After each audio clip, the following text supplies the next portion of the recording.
এবার ভারত বাংলাদেশ ক্রিকেট সম্পর্ক স্বাভাবিক করার কথা জানালেন যুব ও ক্রীড়া প্রতিমন্ত্রী আমিনুল হক।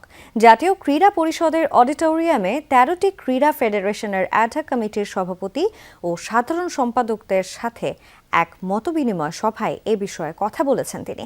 ক্রীড়া প্রতিমন্ত্রী আরও জানান, ডারউইনে অস্ট্রেলিয়ার বিপক্ষে প্রথম টেস্ট ম্যাচ জেতা বাংলাদেশ দল দেশে ফেরার পর অভ্যর্থনা জানাতে চান মাননীয় প্রধানমন্ত্রী।